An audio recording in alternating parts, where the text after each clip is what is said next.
Merci de nous rester fidèles, messieurs et dames. Bonsoir. De les titres à la une.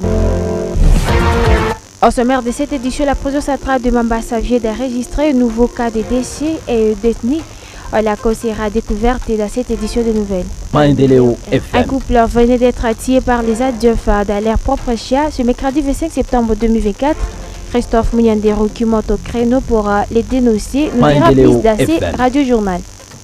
L'arrivée solennelle ce mercredi 25 septembre à territoire de Magui du vice-ministre de la Défense nationale et à ses combattants de la RDC Samia Doubango a découvert ce qu'il a fait savoir dans cette édition de nouvelles.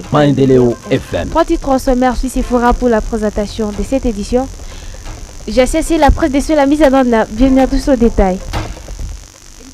Bonsoir, c'est jeudi 26 septembre 2024. Les capiches de l'Institut de développement rural de Bounia SDR à sigle a été le théâtre d'une double cérémonie marquant la collation des grades et la clôture de l'année académique 2023-2024. D'après le directeur général et le chef des travaux Pekeza Bagiste, 18 lauréats ont été sur le marché. D'après cet événement a rassemblé les cadres scientifiques des autorités locales et des représentants d'universités voisines dans une ambiance festive. Je propose de suivre Pekeza Bagiste, le directeur général chef des travaux de l'ISDR, au micro de Jospin Joachim. Le 6 septembre 2024 a eu lieu à l'ISDR Bounia la double cérémonie collation des grades académiques et de la clôture officielle de l'année académique 2023-2024. L'ISDR Bounia vient de lancer sur le marché d'emploi 18 lauréats et la particularité pour cette année académique à l'ISDR Bounia, c'est le lancement des premiers lauréats système LMD qui ont obtenu leur diplôme de bachelor à développement rural. Voilà ce que nous considérons comme une spécialité pour cette année académique 2023-2024 qui se clôture aujourd'hui à l'ISDR.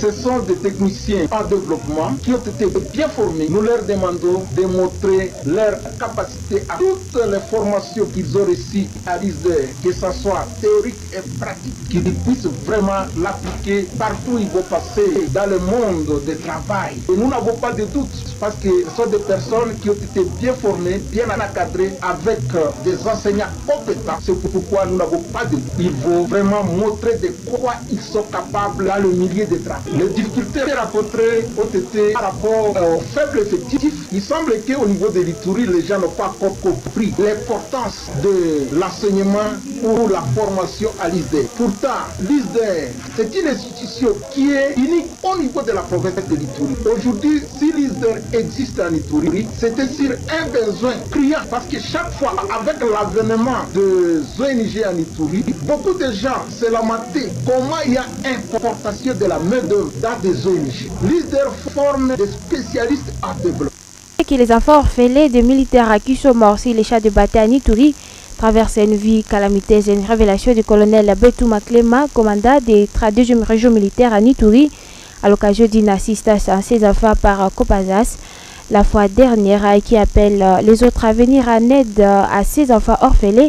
Le micro de Batizachi. Nous avons des enfants majeurs, orphelins, ils n'ont pas de boulot. Si on peut faire quelque chose pour eux, ça sera vraiment louable pour nous. Ça, c'est mon souhait attaqué, chargé de l'encadrement des enfants militaires, orphelins et élevés. Vous avez besoin de ça actuellement. Vous savez ce qui se passe actuellement. Vraiment, nous avons besoin de ça actuellement. Mais là, parce que nos parents militaires et les enfants, vous voyez comment ils se posent, ils n'ont pas assez, ils n'ont pas de soutien. Nos partenaires de CRT qui viennent de poser aujourd'hui, nous sommes très ravis de ça. Espérons quand même que ça va continuer pour les autres. Concernant l'estimation, parce que vous avez tenu à dire qu'il faut au moins 60 personnes d'abord pour les écoles primaires. Ils sont nombreux. Vous voyez, à ce qui concerne d'abord les majeurs sont aussi nombreux parce qu'ils n'ont pas de travail, ils n'ont pas de moyens pour étudier.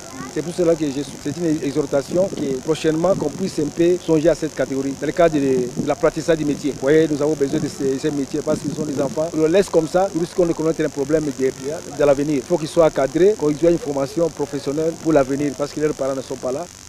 48 heures après les décès d'un détenu à la prison centrale de Mambasa, c'est jeudi 26 septembre 2024, et notre prisonnier meurt faute de même cause longtemps décriée par la nouvelle société civile congolaise en territoire de Mambasa. Tout en condamnant ces nouveaux cas de décès, c'est jeudi 26 septembre, M. Jospin Paluku Mbowa, coordonnateur de la nouvelle société civile congolaise dans la région, plaide encore pour un désengorgement de cette maison de la correction, mais aussi la prise en charge psychologique des détenus dans la prison centrale de Mambasa. M. Jospin Palou Kumboa et donc cet élément choisi par Michael Moindo Kavukulu. Monsieur le journaliste, nous avons vraiment la chair de poule quand nous sommes en train de voir que chaque jour il y a des pertes en vies humaines au niveau de la prison centrale de Mambasa. Il n'y a pas 48 heures, nous avions condamné un cas de décès au niveau de la prison centrale de Mambasa. Encore aujourd'hui, jeudi, nous venons d'enregistrer un autre cas de décès de notre détenu, toujours à la prison centrale. C'est vraiment horrible de voir que chaque jour, la vie humaine soit sabotée jusqu'à ce niveau-là. Et tout cela, c'est suite aux mauvaises conditions de vie carcérale qu'on retrouve au niveau de la prison centrale. Les prisonniers qui mangent difficilement une fois, et aussi la prise en charge psychosociale pose problème, la prise en charge sanitaire, tout ça. On ne sait pas si vraiment le gouvernement congolais a besoin de voir qu'au courant de l'année prochaine, qu'il y ait encore des personnes vivantes au niveau de la prison centrale. C'est vraiment un crime que le gouvernement est en train de commettre de manière indirecte au niveau de la prison centrale de Mambasa. Et nous plaidons encore une fois de plus qu'il y ait un désengorgement au niveau de la prison centrale, mais aussi qu'il y ait une prise en charge psychologique des prisonniers, parce qu'il y a ceux-là qui tombent malades du fait qu'ils sont dépassés par des soucis. Nous parlons politique. Dans cette édition, le vice-ministre de la Défense nationale et ancien combattant de la RDC, Sami Adoubango Aoutou, est bel et bien arrivé ce mercredi 25 septembre à territoire de Magui à l'aérodrome des Allées. Il a été accueilli par les autorités politico-administratives, le Dufera, structure associative, mais également les chefs de Dufera, chefferie du territoire de Magui. Par rapport à la situation sécuritaire de l'Ituri, particulièrement du territoire de Magui, Sami Adoubango Aoutou a fait savoir que l'ennemi cherche à déstabiliser l'Ituri pour Magui à suivre. J'ai dit il y a nos fils qui sont déjà avec M23, c'est ce qu'on utilise pour faire entrer M23 ici. Vrai ou faux? Vrai. Les ennemis vont dire non, sa parole n'est pas la parole d'évangile. Merci. Deuxième chose, ces mêmes fils, ils se disent, ils sont bien identifiés par rapport à la communauté. Quand je le dis, parce que quand nous recevons les rapports, on les identifie par rapport à leur communauté respective. Vrai ou faux? Je dis vrai. Et maintenant, que faire? 1, 2, 3, 4 individus ne peuvent en aucun cas prendre toute une communauté qui est saine en otage. Pas du tout. Et curieusement, même ces groupes-là d'autodéfense qui ne sont pas avec eux, ils disent non, mais j'ai dit, mais toi, tu as aussi les armes. Non? Il dit oui, mais si konjoko maneno ya boile. Mais j'ai dit, tu es rebelle. Apana njoko M23. Mais toi, tu as les armes. Apana, yangule ya kutunga na itu mungini, mais siwezi enda njoko maneno na M23. Bikuna salir ici. Il oublie qu'après les armes, il se salit, il dit que ceux-là qui sont partis là-bas sont en train de les salir. Donc, quitte à Mubaya, il faut tout Mubaya. Le chef de l'État congolais Félix Tshisekedi a tenu son discours ce mercredi 25 septembre à la 79e session de l'Assemblée générale des Nations Unies pour dénoncer fermement l'implication du Rwanda dans l'installation de l'Est de la RDC. L'un des analystes du Grand Lac Katembo, Issy Rigen, appelle le chef de l'État congolais de ne pas compter sur les autres pays pour la restauration de la paix en RDC, mais de prendre la capacité de défendre sa nation. Reportage Hitler Moulimani depuis Kassindi. Après le discours du chef de l'État congolais, Félix Antoine Tshisekedi Tshilombo, à la 79e session de l'Assemblée générale des Nations Unies, tenue à New York, les réactions fusent de partout dans la classe politique au poste frontalier de Kassindi Lubiriha, à territoire de Beni dans la province de Nord Kivu. Au cours d'une interview nous accordée, ce jeudi 26 septembre 2024, Katembo Serigen, analyste des questions politiques dans la région du Grand Lac et membre des politologues de Graben, félicite le chef de l'État congolais, Félix Antoine Tshisekedi, pour son discours et pour les efforts menés pour redonner la paix dans l'est de la RDC et pour mettre fait aux rebelles du M23 soutenus par le Rwanda et les ADF qui déstabilisent la région de Beni. La population pourrait retenir que le président de la République a fait un discours qui a essayé d'étaler les efforts qu'il est en train de poursuivre pour redonner la paix à l'est de la République démocratique du Congo pour mettre à terme le M23. Lors du discours du président de la RDC, Félix Antoine Tshisekedi Tshilombo, a appelé la communauté internationale de prendre des sanctions contre le Rwanda. Par rapport à ces propos du chef de l'État congolais, Katembo Serigen demande au président congolais Félix Antoine Tshisekedi de ne pas compter sur les États-Unis, mais de compter sur sa propre politique, sa capacité de défendre la nation et à la population congolaise de se prendre à charge et de faire confiance aux forces armées de la RDC pour combattre l'ennemi de la paix à l'est de la RDC. Il ne faut pas compter sur les autres États, mais il faut compter sur sa propre politique et sur sa propre capacité de défendre les nations. Les Congos font que le Congolais se prenne en charge dans la sérieuxité, l'armée congolaise et des services de sécurité, la motivation de militaires au champ de bataille, c'est là. Signalons que le chef de l'État congolais Félix Antoine Tshisekedi a mis en évidence l'activité militaire que le Rwanda de Paul Kagame mène dans plusieurs localités du Nord Kivu, notamment sous le couvert des supplétifs du M23, accompagné par l'Alliance du fleuve Congo. De Kassindi, Ilter Moulimani Kalinda. Les forces armées ont limité plusieurs dégâts humains et matériels lors d'une double incursion de la milice Codeco à territoire d'Ndjougouemagui. Après les interventions, le bilan fait état d'une femme tuée et son mari gravement blessé par la milice Codeco à Dalercha, au village Lokpasitié, à plus ou moins 60 km du site de déplacés des Savo. Groupe Magali, chefferie de Baïmaba, géré événement à Ilié dans la nuit du 24 au 25 septembre 2024. La même milice Codeco, dans la même nuit, a fait une incursion au Satra Nyoka Groupema. Nous sommes à la chefferie de Pandougou, à territoire de Magissi, la RNV7.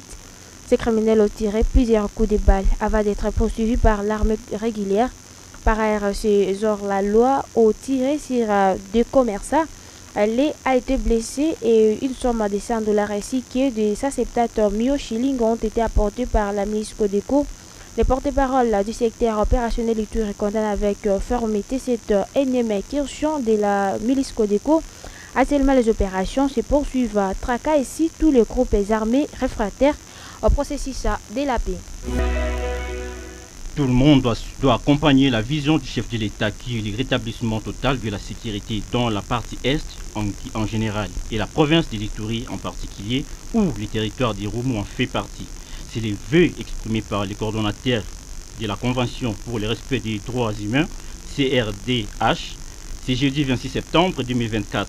Christophe appelle toute personne qui collabore avec l'ennemi à la prise de conscience et aux groupes armés locaux signataires des actes d'engagement de respecter ces actes pour la stabilité du territoire.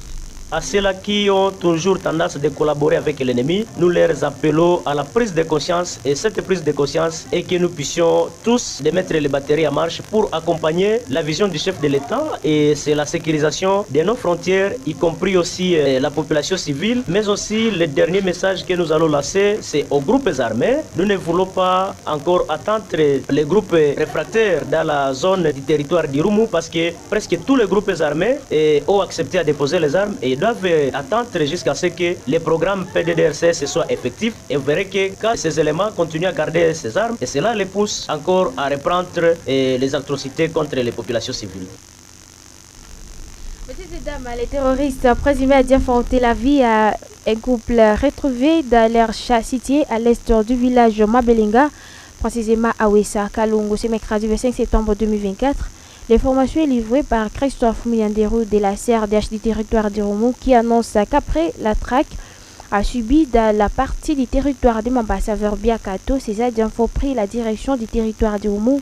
Suivez Christophe Mianderou de la Convention pour les droits humains atteints d'Irumu dans ses propos. Un couple a été tué par le présumé terroriste ADF dans le champ situé à l'est du village Mambelenga, précisément à Ouessa Kalongo, c'est dans la chefferie de Walese Vokutu, groupement de Banavilemba, la mi-journée de ce mercredi 25 septembre 2024. Les corps de ce couple venaient d'être récupérés la matinée de ce jeudi 26 septembre par les jeunes courageux. Aussitôt arrivés au centre de Mambelenga, leurs corps ont été ramenés en ville de Beni où ils seront enterrés par le membre de leur famille et signalons que ces terroristes ADF ont libéré 21 pygmées par leur propre volonté et rappelons aux autorités militaires que la menace ADF commence à se manifester et dans la chefferie de Walese Vokutu et cela c'est après une période d'accalmie que la population avait quand même l'air doyé vu qu'il n'y avait plus même de votes de ces terroristes et cela c'est après une large perte qu'ils ont subie dans le territoire de Mambasa et cela justifie qu'ils ont regagné leurs anciens bastions abandonnés et nous réclamons dans l'urgence les patrouilles de combat des forces se mutualiser sur toute l'étendue de la chefferie de Walese-Vokoutou. Les populations, ça c'est un appel que nous lançons à nos populations de la chefferie de Banyali-Tchabi, Baïma Boga, Baïma Mitego et d'Awalese-Vokoutou, qu'elles doivent multiplier beaucoup de vigilance car l'ennemi a retourné et chez nous fouillant les frappes et subi vers la chefferie de Babila Babombi et Abiakato et dans le territoire de Mambasa. Les activités socio-économiques sont restées paralysées à Boutoué, chef-lieu du groupement Malio et ses environs. Toute la journée de ce jeudi 26 septembre 2024, d'après Paloukou Wazi, des boutiques et magasins, voire taximoto et autres n'ont pas été visibles. Cet acteur social a remercié la population qui a respecté cette appellation. Je vous propose de suivre Paloukou Wazi, coordonnateur de la société civile du micro de la RCA.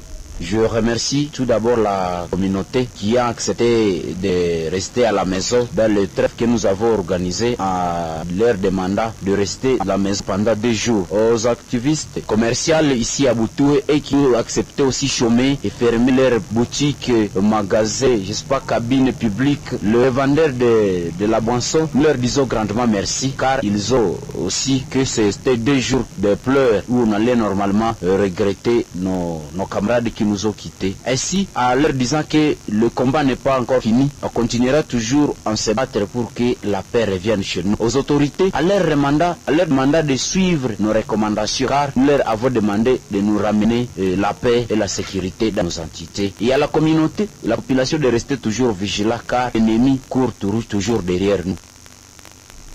La nouvelle société civile congolaise Agrupma Basongora alerte ce mercredi 26 septembre 2024 sur la prolifération de maisons de tolérance et la consommation abusive des boissons fortement alcoolisées par des jeunes à âge scolaire dans cette partie du territoire de Béni. Blaise Metoussale Bunduki, savoir que ces situations favorisent la sécurité de l'entité des Kassindi et Ra Imoro. Certains jeunes aux responsables de la police poste frontalier des Kassindi de l'opération des traques de toutes les maisons de tolérance dans le but de décourager ces antivalaires. Les enseignants de Béni étaient assis devant la banque Equity ce mercredi 26 septembre 2024. Venus de différents syndicats, ces professionnels de la crème blanche réclamaient les 4 000 francs complémentaires du mois d'août déjà libérés par d'autres banques payeuses. À l'issue des échanges avec le gérant de l'Equity, les enseignants n'ont pas été satisfaits par la réponse de l'air réservé. À du coup, ces agents de l'éducation aux l'inhumanité décidé de poursuivre leur mouvement de grève jusqu'au tenir des causes. Faradia Kato, reportage. Nous disons mais ces enseignants parmi lesquels des hommes et des femmes ont été non prêts à envahir l'espace extérieur de la banque Equity. Réclamant le paiement de 50 000 francs complémentaires du mois d'août, ces professionnels de la CREI refusent d'être à la base de la perturbation du calendrier scolaire cette année. Nous disons mais où est passé cet argent? Ça doit être passé quelque part. C'est à cette banque ici que nous touchons notre argent. Les autres banques payent. Elles ne payent pas pourquoi? C'est ce que nous ne connaissons pas. On ne va pas décolérer avant que cet argent ne soit donné. Cet argent était déjà domicilié depuis le mois d'août. Comment vous sauverez ce calendrier dans les cas où on paye? Ce ne sont pas ces enseignants qui perturbent le calendrier. Je crois qu'ils doivent s'assumer. Ici, à la banque, nous réclamons les 50 000 qui sont déjà acquis. Au cours des échanges avec les représentants des enseignants en sit-in, le gérant d'Equity Bank de Béni a révélé que l'argent des enseignants n'est pas encore arrivé à sa banque. Surpris de l'apprendre, ces agents de l'éducation ont, du coup, décidé de poursuivre leur mouvement de grève jusqu'à obtenir gain de cause. Paloukou Bambireki Regislin est porte-parole de l'intersyndical des enseignants à Béni. Jusque-là, les 50 000 francs ne sont pas toujours libérés. Nous ne savons pas les niveaux de blocage. Les gérants ne donnent pas des explications claires quant à ce. Maintenant que cette somme n'est pas toujours disponible, nous passions à un détournement. Nous ne savons pas si c'est au niveau de la banque ou c'est au niveau de notre gouvernement. Alors l'enseignant Mang a fait quoi faire? Nous n'avons qu'une seule arme, celle de rester à la maison jusqu'à ce que l'argent là entrera dans nos comptes. Soulignons que les activités scolaires restent jusqu'à présent hypothétiques dans des écoles publiques en ville de Béni. Les enseignants en grève souhaitent voir l'État congolais améliorer les conditions salariales du professionnel de la CREI. Je terviens depuis la ville de Béni, Faradia Kato, pour la radio Bel 6 Boutembo. beaucoup Faradja. Nous sommes à la fin de notre édition, mais pour les gens qui nous ont suivis à cours de diffusion, voici à quoi les titres. La prison centrale de Mambasa vient d'enregistrer un nouveau cas de décès des détenus, la cause que vous avez dans cette édition. Un couple venait d'être tué par les adjofs dans leur propre char ce mercredi 25 septembre 2024. Christophe Mounianderou qui monte au créneau pour les dénoncer. Que vous avez les détails dans cette édition. L'arrivée solennelle ce mercredi 25 septembre à territoire de Magui du vice-ministre de la Défense nationale et à ses combattants de la RDC, Sabia Dubango, que vous avez les détails dans cette édition. Moi, c'était Sephora pour la présentation de cette édition. Après Victor Loïl a été à la co-présentation. J'ai assuré la prise des sons et la mise en onde. Vous allez écouter cette même édition sur notre compte YouTube en écrivant Maendeleo Bunia TV. Et Maendeleo Bunia Info sur nos comptes TikTok www.maendeleobunia.net sur notre compte de la radio communautaire Maendeleo. Nous sommes sous la coordination de Jospé Ajorkim à la direction de Biamou Kach et portez-vous tous bien.